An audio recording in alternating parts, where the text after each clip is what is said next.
तो question discuss कर रहे हैं हम ईवीएस के क्वेश्चन नंबर 68 पर आ चुके हैं क्वेश्चन डिस्कस करते हुए।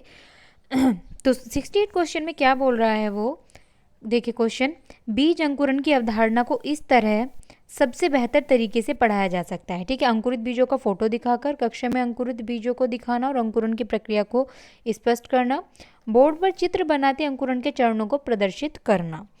नेक्स्ट है बीज बोना, अंकुरण के विभिन्न चरणों का अवलोकन करना, उनका चित्र बनाने की गतिविधियों को कहने के निष्पादन करना। ठीक है, तो इसमें जो पॉइंट डी है आपका, इसमें सारी चीज़ें ही इंक्लूड हो गई हैं, तो आपका जो राइट आंसर होगा यहीं से होगा, ऑप्शन नंबर डी इसका हो जाएगा राइट आंसर। क्वेश्चन नंबर 69 है, मीरा और दिव्या छोटी लड़कियां हैं। मीरा समोसे, कटलेट और डबल रोटी खाना पसंद करती है, जबकि दिव्या ऐसे भोजन पसंद करती है जिसमें लौह तत्वों की कमी है। मीरा और दिव्या को निम्नलिखित में से कौन सी बीमारी होगी? ठीक है, देखिए मीरा के समोसे, चॉकलेट और डबल रोटी, कटलेट आदि खाने से उसको मोटापा बढ़ेगा, और दिव्या के आयरन की कमी वाली चीज़, लौह तत्वों की कमी वाली चीज़ें लौह तत्वों की कमी वाली चीज़ें खाना पसंद करती है, तो उसके अंदर हीमोग्लोबिन की कमी आ जाएगी। इससे उसे क्या हो जाएगा? एनीमिया हो जाएगा। तो ऑप्शन सी हो जाएगा हमारे पास, मोटापा और एनीमिया। चलते हैं नेक्स्ट क्वेश्चन की तरफ, जो कि है क्वेश्चन नंबर 70। नींबू साधारण पानी में डूब जाता है लेकिन नमकीन पानी में तैरता है, क्योंकि? इसका क्या रीजन है? ऑप्शन नंबर देखते हैं हम इसके। ऑप्शन फर्स्ट है, नींबू का घनत्व नमकीन पानी में कम हो जाता है। ऑप्शन सेकंड है, नमकीन पानी का घनत्व साधारण पानी के घनत्व से अधिक होता है। ऑप्शन सी है, साधारण पानी का घनत्व नमकीन पानी के घनत्व से अधिक होता है। ऑप्शन नंबर डी है, नींबू का घनत्व नमकीन पानी में अधिक हो जाता है। तो देखिए जो इसका राइट ऑप्शन अगर हम बात करें वो है ऑप्शन नंबर बी, नमकीन पानी का घनत्व साधारण पानी के घनत्व से कैसा होता है? अधिक होता है। ठीक है, तो ऑप्शन नंबर 20 का राइट आंसर हो जाएगा। नींबू साधारण पानी में डूब जाता है लेकिन नमकीन पानी में तैरता है, क्योंकि नमकीन पानी का घनत्व कैसा होता है? अधिक होता है। क्वेश्चन नंबर 71 है, पके हुए चावल रेफ्रिजरेटर में अपेक्षाकृत लंबे समय तक परिरक्षित किए जा सकते हैं, क्योंकि रेफ्रिजरेटर में कुछ ऐसे रसायन होते हैं जो रोगाणुओं को नष्ट कर देते हैं। ऑप्शन नंबर बी, कम तापमान पर रोगाणु कैसे हो जाते हैं? निष्क्रिय हो जाते हैं। तो आई होप आपको ये आंसर सभी को पता होगा, रोगाणु कम तापमान पर नष्ट हो जाते हैं और कम तापमान पर भोजन का नमी तत्व घट जाता है। ठीक है, जो रोगाणु हैं वो मतलब रेफ्रिजरेटर में जाकर नष्ट नहीं होते, वो कैसे होते हैं? निष्क्रिय हो जाते हैं। ठीक है, तो ये चीज़ आपको पता होनी चाहिए। अगर हम इसका एक्सप्लेनेशन देखें तो कि पके हुए चावल रेफ्रिजरेटर में बाहर रख रहने की अपेक्षाकृत अधिक समय तक ठीक बने रहते हैं, क्योंकि इसका कारण है कम तापमान पर चावल को खराब करने वाले रोगाणु कैसे हो जाते हैं? निष्क्रिय हो जाते हैं। ठीक है, नेक्स्ट क्वेश्चन पर चलते हैं। क्वेश्चन नंबर 72, रक्त की जांच द्वारा किसकी उपस्थिति से मलेरिया की पहचान होती है? ठीक है, ऑप्शन है हमारे पास आरबीसी यानी कि जो हमारी लाल रक्त कोशिकाएं हैं, रक्त में क्षतिग्रस्त यकृत कोशिकाएं, रक्त में मच्छर के लार्वे, लाल रक्त कोशिकाओं में मच्छर के अंडे। तो इसका ऑप्शन नंबर ए राइट आंसर हो जाएगा। रक्त की जांच करते समय अगर लाल रुधिर कणिकाओं में मलेरिया परजीवी पाया जाता है तो मलेरिया होता है। ठीक है, तो इसका राइट आंसर हो जाएगा ऑप्शन नंबर ए। चलते हैं नेक्स्ट क्वेश्चन पर। क्वेश्चन नंबर 73 है, पर्यावरण अध्ययन की कक्षा में अवधारणाओं को स्पष्ट करने के लिए कविताओं और कहानी कथन का प्रयोग करना क्या है? उचित दिशा में बच्चों को ऊर्जा का संकेंद्रण करना, पाठ को आनंददायक और रोचक बनाने में मदद करता है, स्थानीय एवं विश्व स्तर पर संसार की प्रकृति को खोजने और कल्पना करने की योग्यता का विकास करने में मदद करता है, बच्चों में विद्यमान भाषिक एवं सांस्कृतिक विविधता को ध्यान रखता है। तो इसका जो राइट आंसर है ऑप्शन नंबर सी इसका राइट आंसर है। पर्यावरण अध्ययन की कक्षा में अवधारणाओं को स्पष्ट करने के लिए कविताओं और कहानियों का प्रयोग स्थानीय एवं विश्व स्तर पर संसार की प्रकृति को खोजने और कल्पना करने की योग्यता का विकास करने में मदद करता है। चलते हैं नेक्स्ट क्वेश्चन पे अपने। किसके नेतृत्व में चिपको आंदोलन को बल मिला? ठीक है, तो इसके ऑप्शन है हमारे पास सुंदरलाल बहुगुणा, मेधा पाटकर, अमृत देवा बिश्नोई, ए.के. बैनर्जी। तो चिपको आंदोलन जो है एक पर्यावरण रक्षा का आंदोलन था। ये भारत के उत्तराखंड राज्यों में किसानों ने वृक्ष की कटाई का विरोध करने के लिए किया था। इस आंदोलन में स्त्रियां भारी संख्या में थी। इस आंदोलन में सुंदरलाल बहुगुणा को बल मिला था। तो इसका राइट ऑप्शन हो जाएगा हमारा option number A, Sundarlal Bahuguna. Next question है हमारा, विटामिन ऐसे पदार्थ हैं जो हमारी उपापचय दर को बढ़ाकर बाहर में कमी लाते हैं। ऑप्शन नंबर बी, स्वास्थ्य के लिए दवाई के रूप में लिए जाते हैं। ऑप्शन नंबर सी, पेशियों का विकास करके हमें ताकतवर बनाते हैं। और ऑप्शन नंबर डी, हीनता जन्य रोगों से बचाव के लिए थोड़ी मात्रा में आवश्यक है। ठीक है, थोड़ी मात्रा इन द सेंस कि ये है कि मतलब ज़्यादा भी विटामिन हमें एक साथ, मतलब कोई भी चीज़ ऐसी नहीं खानी चाहिए बहुत ज़्यादा कि जिसमें ज़्यादा से ज़्यादा विटामिन हो। ग्रामीण क्षेत्रों में गाय के गोबर से झोपड़ी की दीवारें और फर्श को लीपा जाता है क्योंकि उन्हें कीटों से दूर रखने के लिए, चिकना और साफ बनाने के लिए, खुरदरा बनाकर घर्षण बढ़ाने के लिए, फर्श को प्राकृतिक रंग देने के लिए। ठीक है, तो ग्रामीण क्षेत्रों में गाय के गोबर से झोपड़ी की फर्श और दीवारों को इसलिए लीपा जाता है ताकि वह साफ और चिकना रहे और कीड़े मकोड़े भी हमें क्या हो जाए, दिखाई पड़े। ठीक है, नेक्स्ट क्वेश्चन पर चलते हैं अपने। क्वेश्चन नंबर 77 है, एक किसान दानों को भूसे से अलग करना चाहता है, यह प्रक्रिया क्या कहलाएगी? तो ये वाली प्रक्रिया होती है हमारी थ्रेशिंग। ठीक है, नेक्स्ट क्वेश्चन है, पर्यावरण की पाठ्य पुस्तक में पहेलियाँ शामिल करने का निम्नलिखित में से कौन सा उद्देश्य नहीं है। ठीक है, तो जो सा भी हमें नेगेटिव चीज़ दिखाई देगी उस पर हम लगाएंगे। तो ऑप्शन नंबर डी देख सकते हैं आप, बच्चों के मस्तिष्क को भ्रमित करना और इन्हें इस भ्रम का आनंद उठाने देना। तो ये हमारा ऑप्शन क्या हो जाएगा, रॉन्ग हो जाएगा। क्वेश्चन नंबर सेकंड है, पर्यावरण अध्ययन की कक्षा में बच्चों के व्यक्तिगत अनुभवों को महत्व देना शिक्षक को लाभ पहुंचाता है उसकी ऊर्जा बचाने में, क्योंकि बच्चे बातचीत करना पसंद करते हैं। बच्चों को विशिष्ट अनुभव को जानने में, बच्चों की भाषा और संप्रेषण कुशलताओं को सुधारने और परामर्शित करने में, विमर्श को बच्चों के अनुभव संसार से जोड़ने और विमर्श व सीखने को बढ़ावा देने। ठीक है, जैसे कि मैंने बताया आपको कि जब भी अनुभव से जोड़ना, संसार से जोड़ना, वातावरण से सीखना, कोई भी ऑप्शन मिलेगा हमारा आंसर वही करेक्ट हो जाएगा। चलते हैं नेक्स्ट क्वेश्चन पे, क्वेश्चन नंबर 80। बच्चों को विभिन्न प्रकार के ईंधनों से परिचित कराने के लिए शिक्षक एक लघु फिल्म दिखाने के साथ खाना पकाने के लिए इस्तेमाल होने वाले संभावित ईंधनों के प्रकार पर बच्चों के साथ क्या कर सकते हैं, चर्चा, चार्ट बनवा सकते हैं। बच्चों को विभिन्न प्रकार के ईंधन की सूची बनाने के लिए कह सकते हैं, कुछ नमूने दिखा सकते हैं। तो आपको देख के ही पता चल रहा होगा कि इसका करेक्ट आंसर कौन सा हो जाएगा, ऑप्शन नंबर ए। चलते हैं नेक्स्ट क्वेश्चन पर। मानचित्र पढ़ने के लिए आवश्यक कौशलों में शामिल है स्थान, दूरी और दिशाओं के सापेक्ष गति को समझने की योग्यता, ड्राइंग और पेंटिंग में विलक्षण कुशलता, ग्लोबल पर स्थिति दर्शाने के लिए स्केच और गणनाओं का उपयोग करने की योग्यता। ऑप्शन नंबर डी, अभिव्यक्तात्मक योग्यताओं को बाहर निकालने के लिए विलक्षण संप्रेषण कौशल। ठीक है, तो ऑप्शन नंबर ए इसका राइट आंसर हो जाएगा। मानचित्र को पढ़ने के लिए सामान्यतः विद्यार्थी क्या होंगे, दिशा, स्थान तथा दूरी का ज्ञान होना चाहिए, तभी हम जो मैप्स वाला अपना टॉपिक है उसको आसानी से समझा सकते हैं, समझ सकते हैं। ठीक है, क्वेश्चन नंबर 82 है, यह देखा गया कि पाचन क्रिया बाहर की अपेक्षा अमाशय के अंदर अधिक तेजी से होती है क्योंकि, इसके ऑप्शन है, अमाशय के अंदर भोजन का मंथन होता रहता है जिससे उसकी सतह का क्षेत्रफल बढ़ जाता है।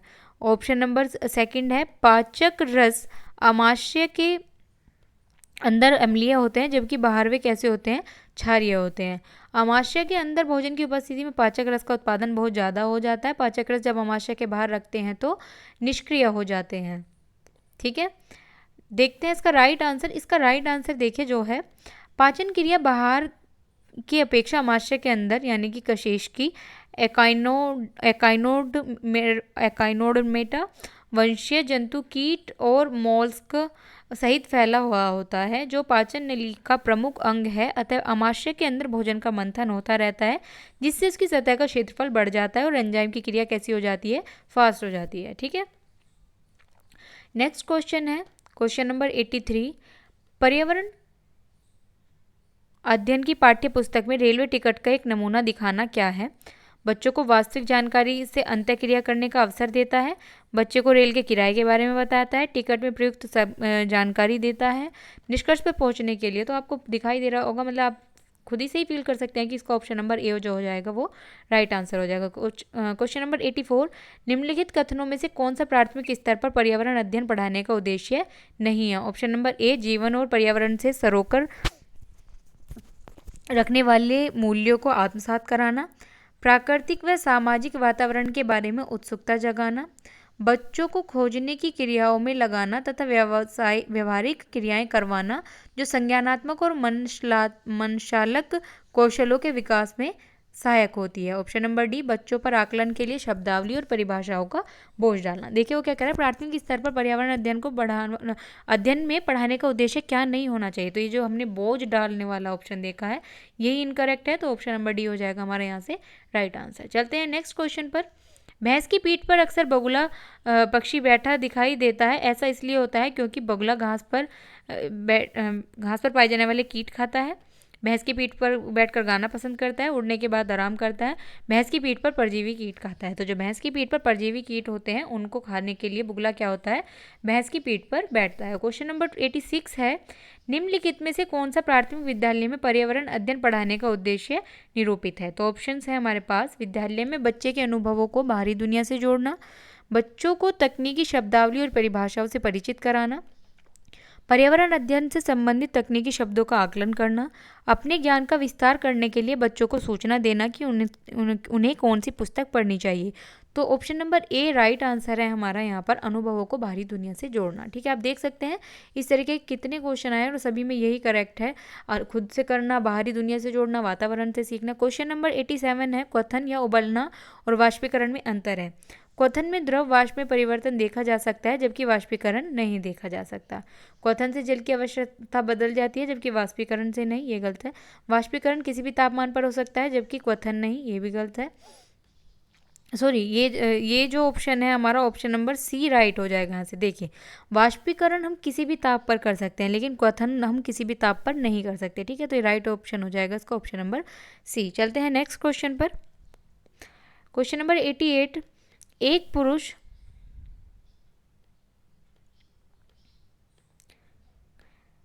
जिसका रक्त ओ है एक ए रक्त समूह वाले स्त्री से शादी कर लेता है। पहले बच्चे के रक्त समूह होने की संभावना है। देखिए जो जैसे कि आपका किसी का ओ है और आप मतलब किसी का भी देख सकते हैं, आपके फादर का या आपके मदर का, मान लीजिए फादर का ओ है और मदर का आपकी ए है, तो जो पहला बच्चा होगा उसमें दोनों का ही ब्लड ग्रुप होने के 50-50 चांसेस होते हैं। ऐसा कुछ फिक्स नहीं है कि मदर वाला ब्लड ग्रुप जाएगा या फादर वाला जाएगा। नेक्स्ट क्वेश्चन पर चलते हैं। टूटता तारा है एक समान गति से चलने वाला तारा, एक चमकता पिंड जो वायुमंडल में एक समान गति से चलता है, एक तारा जिसके सिर पर पूंछ होती है, उल्काब जो पृथ्वी के वायुमंडल में प्रवेश करते ही आग पकड़ लेता है। ठीक है, तो ये इसका ऑप्शन नंबर सी इसका करेक्ट आंसर हो जाएगा। चलते हैं नेक्स्ट क्वेश्चन पर। क्वेश्चन नंबर सी, प्राथमिक स्तर पर आकलन में शामिल होना चाहिए छोटे बच्चों को उत्तीर्ण अथवा अनुत्तीर्ण की श्रेणी के अंतर्गत आंकने के लिए प्रत्येक सप्ताह गृह कार्य, कक्षा कार्य, शिक्षक द्वारा सतत और असंरचनात्मक तरीके से किए गए अवलोकन को बच्चों और अभिभावकों के साथ बांटना, प्रत्येक सप्ताह औपचारिक परीक्षाएं और खेल तथा उन्हें प्रगति पत्र में दर्ज कराना। ऑप्शन नंबर डी, अधिक अर्धवार्षिक और वर्ष के अंत में वार्षिक परीक्षाएं कराना। ठीक है, तो ऑप्शन नंबर यहाँ पर जो बी है वो करेक्ट हो जाएगा आंसर। अब देखिए जो इन्वायरमेंट का पोर्शन है वो हम कवर कर चुके हैं, ईवीएस का पूरा पोर्शन। अभी नेक्स्ट सब्जेक्ट है हमारा हिंदी, तो हिंदी के सभी क्वेश्चन डिस्कस करेंगे 1 बाय 1 करके। तो हिंदी का हमारा पहला क्वेश्चन है, उपचारात्मक शिक्षण की सफलता निर्भर करती है नंबर ए भाषिक नियमों के ज्ञान पर, ऑप्शन बी समय व अवधि पर, ऑप्शन सी समस्याओं के कारण ही सही पहचान पर, ऑप्शन नंबर डी उपचारात्मक शिक्षण की सामग्री पर। तो ऑप्शन नंबर सी इसका करेक्ट आंसर है, उपचारात्मक शिक्षण की सफलता समस्याओं के कारण के। देखिए उपचारात्मक शिक्षण का मतलब ही क्या है, ठीक है, उपचार करना। ठीक है, कुछ भी जो समस्याएं आ रही है उनका हमें क्या करना, उपचार करना। ठीक है, तो उपचारात्मक शिक्षण की सफलता समस्याओं के कारण की सही पहचान करने पर ही निर्भर होगी। और हम समस्या का उसका उपचार कब करेंगे, जब हमें समस्या की कैसे हो जाएगी, सही पहचान हो जाएगी। तो क्वेश्चन नंबर 2 है, भाषा शिक्षण में पाठ्य पुस्तक क्या है, एकमात्र साधन है, संसाधन है, साध्य है या अनावश्यक है। तो इसका ऑप्शन नंबर सी है राइट आंसर, एक साधन है। ठीक है, क्वेश्चन नंबर 93 है, हिंदी की कक्षा में प्राय हिंदीतर भाषी बच्चे हिंदी सीखने में अनेक कठिनाइयों का सामना करते हैं क्योंकि वे मन लगाकर हिंदी नहीं सीखते, हिंदी सीखने के प्रति उनमें अरुचि होती है, हिंदी बहुत कठिन है, प्राय हिंदी उनकी मातृभाषा की संरचना में अंतर होता है। ठीक है, अगर हम बात करें मातृभाषा को लेकर, हम जो हिंदी बोलते हैं वो अब वो भी कहीं ना कहीं बिल्कुल शुद्ध हिंदी नहीं है, लेकिन अभी हम बात कर रहे हैं हिंदी की क्लास की बच्चों को लेकर। तो जो हिंदी और उनकी मातृभाषा की संरचना में होता है, काफ़ी अंतर होने के कारण हिंदीतर भाषी बच्चे हिंदी सीखने में ही कठिनाइयों का सामना करते हैं। मतलब मातृभाषा हिंदी होने के बाद भी हमारी जो घरेलू लैंग्वेज होती है वो थोड़ी चेंज होती है स्कूल की लैंग्वेज से। ठीक है, नेक्स्ट है, कहानी सुनाने से बच्चे प्रसन्न होते हैं, बच्चे कक्षा में एकाग्रचित होकर बैठते हैं, बच्चे अनुशासित होते हैं, बच्चों की कल्पना शक्ति एवं चिंतन का विकास होता है। तो ऑप्शन नंबर डी इसका करेक्ट आंसर हो जाएगा। क्वेश्चन नंबर 95 है, बच्चों के लेखन कौशल का मूल्यांकन करने के लिए कौन सी विधि बेहतर है? तो ऑप्शन नंबर ए है अपने अनुभवों को लिखना, ऑप्शन नंबर बी श्रुतलेख, ऑप्शन नंबर सी पाठ आधारित प्रश्नों के उत्तर लिखना, ऑप्शन नंबर डी सुंदर लेख का अभ्यास करना। तो ऑप्शन नंबर ए इसका करेक्ट आंसर है, बच्चों के लेखन कौशल का मूल्यांकन करने के लिए अपने अनुभवों को लिखना बेहतर होता है। ठीक है, नेक्स्ट क्वेश्चन पर चलते हैं। क्वेश्चन नंबर 96, बोलना कौशल में महत्वपूर्ण है संदर्भ एवं स्थिति के अनुसार अपनी बात कहना, स्पष्ट एवं शुद्ध उच्चारण, अलंकारिक भाषा का प्रयोग, मधुर वाणी। तो इसमें सबसे मेन और सबसे जो सटीक आंसर है हमारा संदर्भ और स्थिति के अनुसार हमें अपनी बात कहनी चाहिए। ये हमारा बोलने के कौशल के अंतर्गत आता है। 97, एक भाषा शिक्षक के रूप में सबसे बड़ी चुनौती का क्या सामना करना पड़ता है हमें? बच्चों के भाषा सीखने के महत्व से परिचित होना, बच्चों को भाषा के संचार के साधनों के प्रभाव से मुक्त रखना, भाषा संसाधनों का अभाव, बहुभाषिक कक्षा शिक्षण के लिए उचित रणनीतियाँ बनाना। बहुभाषिक मतलब सभी बच्चे की लैंग्वेज कैसी है, चेंज है, तो उन्हें ये आंसर ऑप्शन नंबर हमारा डी हो जाएगा सबसे सही। क्वेश्चन नंबर 98 है, एक समावेशी कक्षा में कौन सा कथन भाषा शिक्षण के सिद्धांतों के प्रतिकूल है? तो इसके ऑप्शन है हमारे पास, बच्चे परिवेश से प्राप्त भाषा को ग्रहण करते हुए भाषा प्रयोग में नियम बना सकते हैं, भाषा परिवेश में रहकर अर्जित की जा सकती है, प्रिंट समृद्ध माहौल भाषा बनाने सीखने में सहायक होता है, व्याकरण के नियम सीखने से बच्चों का भाषा विकास कैसा होगा? शीघ्रता से होगा। ठीक है, तो जो समावेशी कक्षा में कौन सा कथन भाषा शिक्षण के सिद्धांत, तो हमारे लिए सबसे मेन चीज़ होती है हमें व्याकरण के सभी नियमों को अच्छे से, मतलब नियम नहीं, हमें व्याकरण हमें आनी चाहिए अच्छे से। ठीक है, तो जो नियम है हम शीघ्रता से विकास करेंगे। ठीक है, क्वेश्चन नंबर 99 है, एक बहुसांस्कृतिक कक्षा में आप एक भाषा शिक्षक के रूप में किस बात को अधिक महत्व देंगे? ऑप्शन नंबर ए पाठ्यपुस्तक के प्रत्येक पाठ को भलीभांति समझना, ऑप्शन नंबर बी बच्चों को व्याकरण सिखाना, ऑप्शन नंबर सी स्वयं शुद्ध भाषा प्रयोग करना, ऑप्शन नंबर डी बच्चों को भाषा प्रयोग के अधिक से अधिक अवसर देना। ठीक है, तो जो ऑप्शन नंबर डी है इसका राइट आंसर है, अवसर देना, हमें बच्चों को अधिक से अधिक अवसर देने चाहिए। चलते हैं नेक्स्ट क्वेश्चन पर। क्वेश्चन नंबर 100,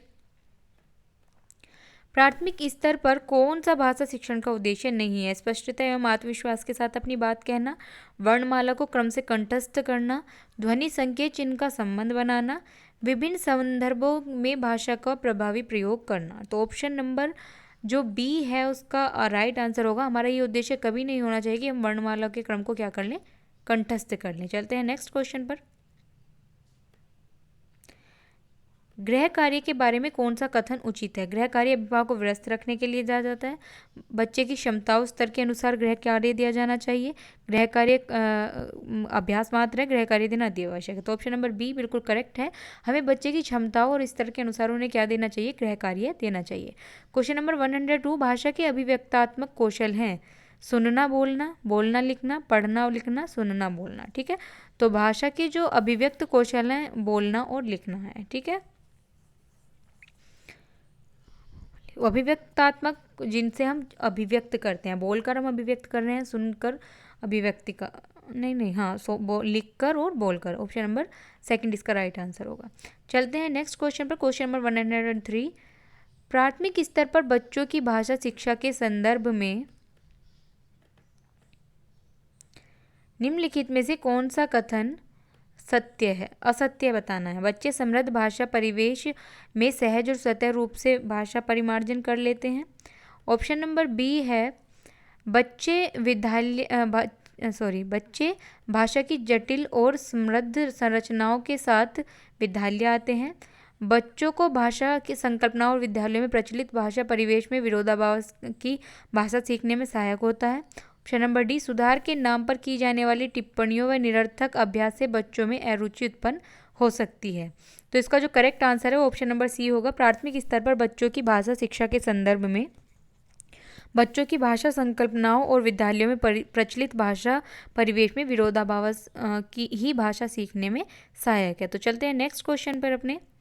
क्वेश्चन नंबर 104, भाषा कौशलों के संदर्भ में कौन सा कथन उचित है? विद्यालय में केवल पढ़ना लिखना कौशलों पर ही बल देना चाहिए। सुनना बोलना पढ़ना लिखना कौशल क्रम से ही सीखते हैं। भाषा के 4 कौशल परस्पर अंतःसंबंधित है। तो ऑप्शन नंबर सी हमारा करेक्ट आंसर है। जो हमारे भाषा के 4 कौशल हैं, सुनना बोलना पढ़ना लिखना, वो आपस में क्या है? अंतःसंबंधित है। ठीक है, तो सभी को हमें एक साथ लेकर ही चलना पड़ेगा। पाठ में दिए गए चित्रों का क्या उद्देश्य है? चित्रों से पाठ्यपुस्तक आकर्षित बनती है। चित्र पाठ की शोभा बढ़ाते हैं। पाठ्यपुस्तक में चित्र देने का प्रचलन है। चित्र अमूर्त संकल्पनाओं को समझाने में सहायता करते हैं। तो ऑप्शन नंबर डी इसका हमारा करेक्ट आंसर हो जाएगा। आप देखते हैं जैसे छोटे बच्चों की जो बुक्स होती हैं उनमें उनके चैप्टर के नाम भी बड़े फनी से होते हैं, कि जैसे कि कुछ भी चैप्टर होगा, मीना का गांव, मधुमती ट्रेन में गई, ऐसे ऐसे चैप्टर्स के नेम होते हैं और उसमें बहुत कलरफुल से डायग्राम होते हैं, जिससे कि जो अमूर्त चीज़ें हैं बच्चे उन इमेजेस को देखकर उसकी अपने माइंड में क्या होते हैं बोलते हैं कल्पना कर सके। ठीक है, नेक्स्ट क्वेश्चन पर चलते हैं। क्वेश्चन नंबर 106 से 111 ये पैराग्राफ के क्वेश्चन है, तो ये आप खुद से सोल्व करेंगे। चलते हैं नेक्स्ट क्वेश्चन पर। ये पैराग्राफ के क्वेश्चन है, ये खुद से सोल्व करेंगे क्योंकि यहाँ पर स्क्रीन पर इतने मैं क्वेश्चन बार बार ऊपर नीचे करना पड़ेगा, तो बहुत इजी होते हैं क्वेश्चन, आप इजीली लगा लेंगे। चलते हैं नेक्स्ट क्वेश्चन पर। तो हिंदी का पोर्शन हमारा यहाँ से खत्म हुआ, इंग्लिश का पोर्शन चलेगा। इंग्लिश में सबसे पहले पैसेज आएगा, तो पैसेज के क्वेश्चन आपको रीड करके खुद से आप लगा सकते हैं इजीली। सारे पैसेज से क्वेश्चन होंगे वे।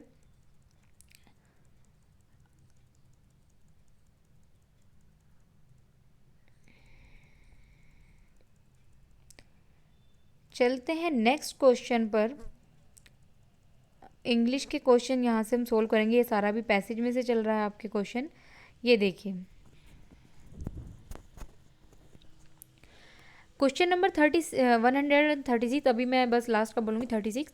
Remedial teaching as part of formative assessments mean. Remedial teaching Hindi में बात करेंगे हम उपचारात्मक शिक्षण की, तो वो कह रहा है कि remedial teaching as a part of formative assessment, diagnosing and addressing gaps in learning, teaching beyond the text book, extra coaching by parents, teaching for gifted student. तो remedial teaching is a part of format assessment means diagnosing and addressing gaps in learning, hence option number first इसका answer हो जाएगा। ठीक है, next question देखते हैं।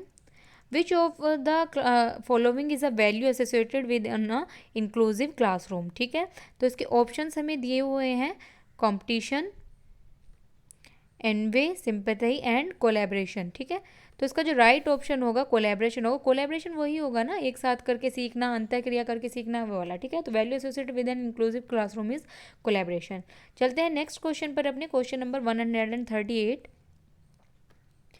The aim of mechanical drills is to strengthen the role learning capacity of the learners, encourage creative use of language among the learners, improve the fluency of the learner, improve the accuracy of the learners। देखिए, तो mechanical drills का जो main M है वो होता है हमारा encourage creative use of language among the learners। चलते हैं नेक्स्ट क्वेश्चन पर अपने। Question number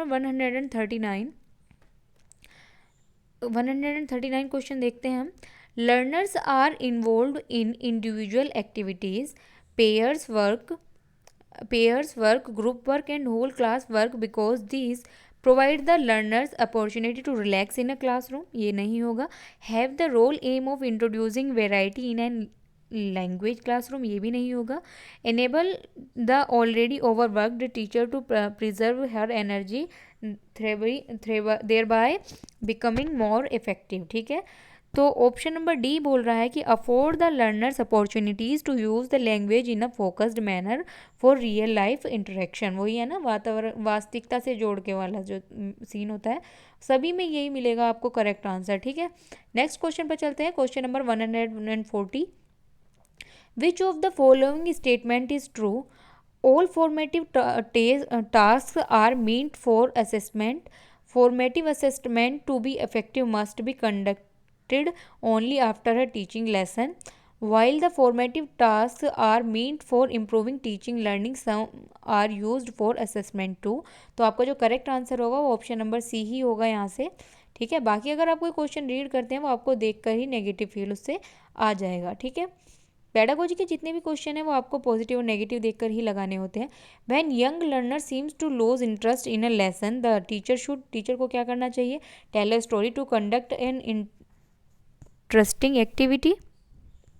option number second, ask them to sit quietly for some times, allow them to go out and play, ask them to sleep for a while. तो option number A इसका correct answer हो जाएगा।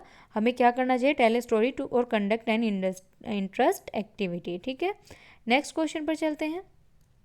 Question number 42 ये कह रहा है the right of children to free and compulsory education act मतलब RTI वाला जो है हमारा 2009 had include all round development of child as one of the aims of education because it nurtures the physical, mental and emotional aspect of the child. It ensures that every child is a part of workforce. Every child grows rapidly between 6 to 14 years. Proper health care is essential. तो option number A इसका correct answer होगा। Question number 43, teachers do not give the meaning of new words to learner directly because learner do not like to give the meaning of words. It prevents learners from discovering the meaning through puzzling out using clues. Learner already know the meaning of the words, vocabulary will not be enriched. तो इसका जो correct answer है वो होगा ये option number B. It prevents learner from discovering the meaning through puzzling out using clues. ठीक है, हम क्लोजिंग और पजलिंग के थ्रू उसको क्या करेंगे? क्लियर करेंगे।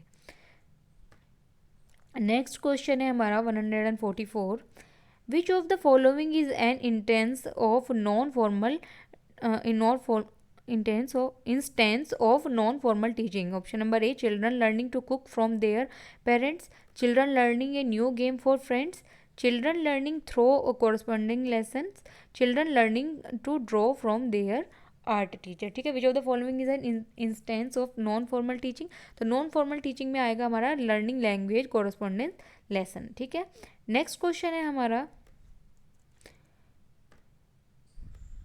Group project work helps in developing a high level of ambitions to achieve collaboration, critical thinking and problem solving, competition among learners to excel in academics, good memories in the young learners। तो इसका right option है हमारा group projects help in developing collaboration, critical thinking. ठीक है, group projection मतलब होता है हमारा समूह में वही चर्चा करना, समूह वाला जितने मैंने आपको बताया समूह में होगा कोई काम, अगर अंतःक्रिया कर रहे हैं बच्चे, आपस में बातचीत कर रहे हैं, चर्चा कर रहे हैं, इन्वायरमेंट से सीख रहे हैं, वातावरण से सीख रहे हैं, करके सीख रहे हैं, ये सभी हमारे क्या हो जाता है? राइट ऑप्शन हो जाता है वहाँ पर। Question number 146, what type of question promote thinking skills in children. Option है हमारे पास factual question, question based purely on the reading text, personal response question, close ended question. ठीक है, देखिए जो इसका राइट ऑप्शन हो जाएगा हमारा what type of question promote thinking skill in children.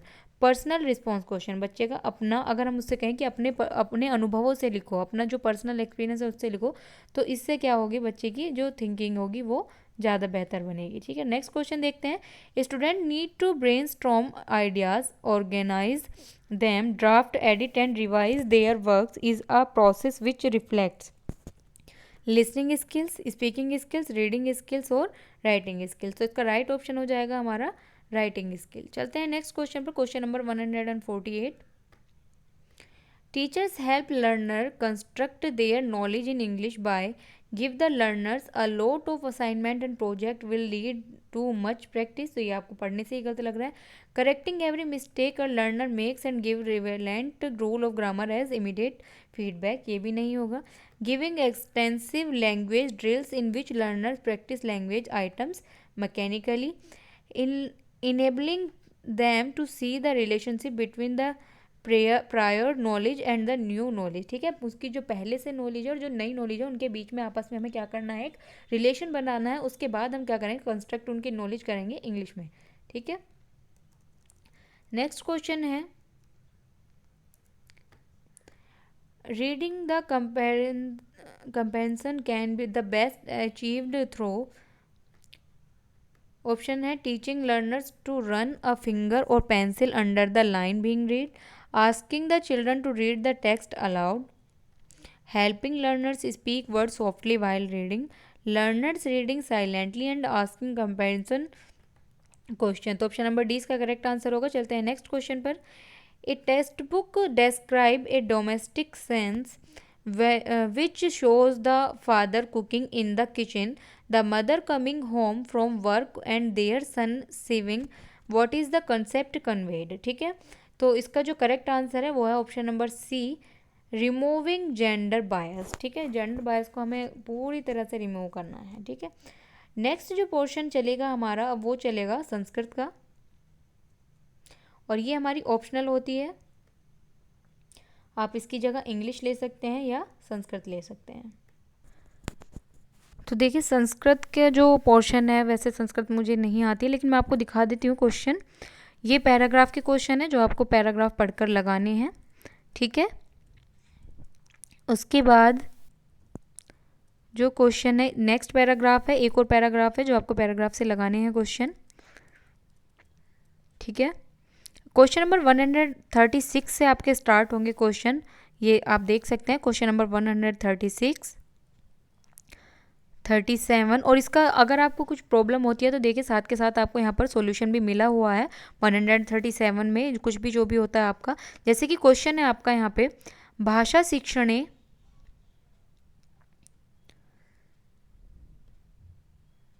भाषा शिक्षणे नियंत्रणम नाम है। तो लक्ष्य भाषा निर्गण इसके ऑप्शन दिए हैं, उसके बाद आपको राइट आंसर बताकर यहाँ पर आपको एक्सप्लेनेशन मिली हुई है। तो इससे मुझे लगता है आप बिल्कुल क्लियरली देख लेंगे कि आपके क्वेश्चन का क्या आंसर बैठ रहा है सही। तो मैं आपको 1 बाय 1 करके क्वेश्चन दिखाती हूँ। क्वेश्चन नंबर 138, 139, 140, 141, 142, और इसका जो 142 का आंसर है ये 143, नेक्स्ट है 144, 145, 146, 147, 148, 149 एंड 150। ठीक है, तो ये यहाँ तक हमने अभी क्या था, एक पूरा जो प्रीवियस ईयर का एक पूरा सेट था वो हमने पूरा कर लिया है complete with Sanskrit and English. तो इसी तरीके के अभी हम और नेक्स्ट सेट लगाने वाले हैं जो कि क्वेश्चन हमारे सारे प्रीवियस ईयर में आए हुए हैं।